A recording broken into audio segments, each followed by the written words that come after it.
अगर हम एक बिंदु आवेश प्लस क्यू हो या माइनस क्यू हो, ठीक है, प्लस क्यू या माइनस क्यू, तो एक बिंदु आवेश अगर हम देखते हैं तो ये अपने चारों तरफ एक फील्ड बनाता है, जिस फील्ड में अगर कोई दूसरा चार्ज आएगा तो वो उस पर आकर्षण या प्रतिकर्षण बल लगा सकता है। जैसे मान लीजिए कि यहाँ पर हम प्लस क्यू चार्ज रखे, अब अगर हम यहाँ पर एक टेस्ट चार्ज को लेकर के आएंगे तो ये क्या करेगा, प्रतिकर्षित करेगा। अगर हम यहाँ पर माइनस को लेंगे तो वो आकर्षित करेगा, ये एरो अंदर हो जाएगा।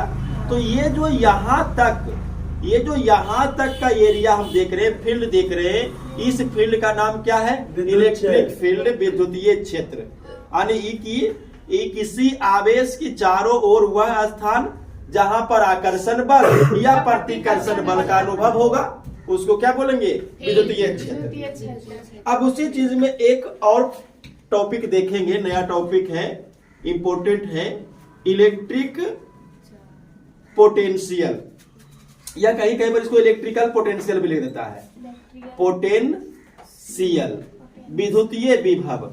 ये भी इंपॉर्टेंट टॉपिक है, विद्युतीय विभव या विद्युत विभव भी कह सकते हैं। अब जरा समझिएगा इस चीज को, लिखना बाद में है। किसी आवेश के चारों ओर वह स्थान जहां पर आकर्षण या प्रतिकर्षण होगा उसको इलेक्ट्रिक फील्ड बोलेंगे। अब इलेक्ट्रिक फील्ड का सीधा सीधा मायने समझिए कि अगर ये एक चार्ज है और हम ऐसे कल्पना करते कि चलो भाई यहां तक इलेक्ट्रिक फील्ड है, अब इसके अंदर अगर हम कोई भी चार्ज रखें, जैसे यहाँ पर मान लो हम क्यू नोट रख देते, क्या करेगा, इसको धकेलेगा। अगर यहाँ पर माइनस है तो इसको खींचेगा, यानी आकर्षण प्रतिकर्षण होगा। अब मान लीजिए कि यहाँ पर हम प्लस रखें और इसको धकेल करके यहाँ पर कर दिया, अभी भी दो चार्ज है, अभी भी प्रतिकर्षण बल लगना चाहिए, लेकिन लगेगा नहीं। इसका दो रीजन है। एक रीजन आप इसमें समझ लीजिए कि इसका इलेक्ट्रिक फील्ड तो यहीं तक है, इसके बाहर तो काम करेगा नहीं। एक दूसरा, हम लोग पढ़े हैं कि बल समानुपाती होता है 1/r², दूरी बढ़ गया बल नहीं लगेगा। और एक चीज समझिए कि अगर दूरी अनंत हम कर दे, आर को इन्फिनिटिव, तो 1/∞ हो जाता है 0। तो इस हिसाब से तो बल 0 लग रहा है, तो बल लग ही नहीं रहा है, तो वहां पर स्थिर है। तो अब जब चार्ज को विद्युतीय क्षेत्र में रखेंगे तो ऐसा कल्पना करते हैं हम कि चलो भाई उसको अनंत पर भेज दिया, अनंत पे भेज दिया। अब अगर हम इस चार्ज को अनंत से उठा करके यहां तक लाए, यहां तक लाए, यहां तक लाए, जहां तक भी लाए, तो हमको क्या करना पड़ेगा, ये जो इधर से फोर्स लगा रहा था उसके विरुद्ध हमको काम करना पड़ेगा। समझिए, यहां से ये एक पॉइंट चार्ज है और ये पॉइंट चार्ज इस टेस्ट चार्ज को यहां तक धकेल दिया। अब हम इस टेस्ट चार्ज को ला रहे हैं इलेक्ट्रिक फील्ड के अंदर, तो हमको क्या करना पड़ेगा, बल लगाना पड़ेगा, धकेल रहा है इधर से, प्रतिकर्षण बल, हमको बल लगाना पड़ेगा और हमको विस्थापन भी करना पड़ेगा, इतना दूरी तय करना पड़ेगा बल लगा करके। यहाँ से इसको पकड़ेंगे और इसको धकेलेंगे। तो हम क्या किए, बल लगाए और यहाँ से मान लीजिए कि धकेल करके हम यहाँ तक लाए, पी पॉइंट तक लाए, इतना दूरी भी तो तय किया। तो आप एक चीज पढ़े हैं 11 में भी और आपको बेसिक में भी पढ़ाए हैं कि जब हम बल लगाते हैं और उस वस्तु में विस्थापन बल की ही दिशा में होता है, हम इधर बल लगाए और वस्तु भी इधर ही आ रहा है, हालांकि आवेश यहाँ पे है, तो बल और विस्थापन क्या कहलाता है, कार्य। तो हम लोग ने क्या किया कि इसको विद्युतीय क्षेत्र में लाने के लिए कार्य किया। क्या किया, इसी कार्य को बोलेंगे पोटेंशियल। पोटेंशियल मतलब विभव, इलेक्ट्रिकल पोटेंशियल। यानी अब इसका सीधा सीधा परिभाषा समझिए कि एकांक परीक्षण आवेश को कहां से, अनंत से, कहां से, अनंत से किसी बिंदु तक लाने में जो काम करेंगे उसी को क्या बोलेंगे, विद्युतीय विभव। यही है विभव का परिभाषा।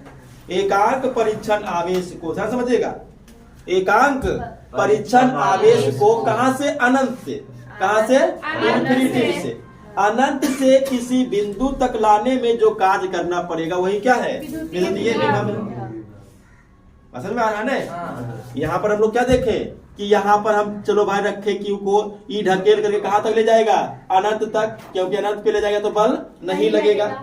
लेकिन अगर हम इसको अनंत से विद्युतीय क्षेत्र के अंदर लाते हैं, इलेक्ट्रिक फील्ड के अंदर लाते हैं, तो हमको लाने के लिए काम करना पड़ेगा, बल लगाना पड़ेगा, विस्थापन करना पड़ेगा, तो उसी का नाम क्या हो जाएगा, विभव। अब दो चीज समझ जाइए, विद्युतीय क्षेत्र का रिलेशन किससे है? बल से। अब विद्युतीय विभव का रिलेशन है कार्य से। ठीक है, और इसको हम सूचित करेंगे किससे? भी से।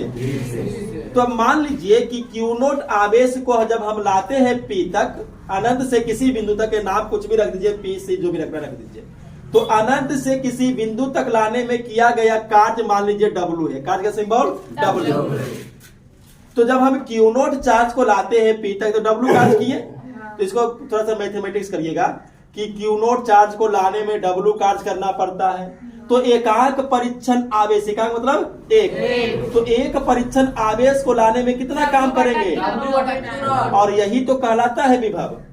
तो विभव भी इक्वल टू W बटा Q नोट। यही आपका फॉर्मूला बन गया। परिभाषा भी इसी में है, परिभाषा भी इसी में है कि एकांक परीक्षण आवेश को किसी बिंदु तक लाने में किया गया कार्य को विभव कहते हैं। अब ये तो फॉर्मूला हो गया, एक ऑब्जेक्टिव फॉर्मूला से भी उठा सकता है। दूसरा, अगर हम इसका यूनिट देखें, SI यूनिट, SI यूनिट, तो क्या बनेगा?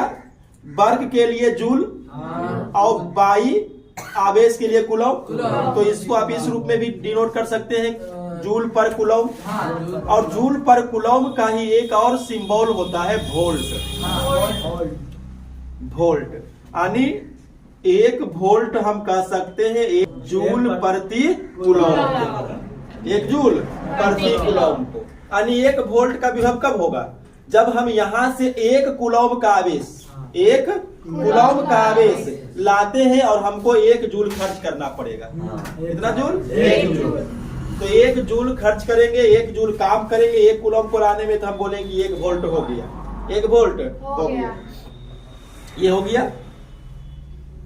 अच्छा, ये भी पूछ देगा ऑब्जेक्टिव में कि 1 वोल्ट तुल्य है तो जूल प्रति कूलम, या उल्टा कि जूल प्रति कूलम किसके तुल्य है? तो वोल्ट के। हालांकि दोनों विभव का ही मात्रक है।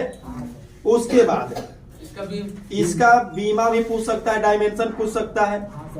तो इसका डायमेंशन क्या बनेगा? देखिए, पहले देंगे कार्य का डायमेंशन m(L²) T/-2। तो ये तो कार्य का बता देंगे किसका? आवेश का। तो आवेश का 80। अब इसको हल कर लीजिए। तो A ऊपर तो A इनवर्स, फिर m(L²) और T/-3 हो जाएगा ने। और एक ऑब्जेक्टिव भी पूछ सकता है कि विद्युतीय विभव कौन राशि है? तो अदिश राशि है। क्लियर? ठीक है।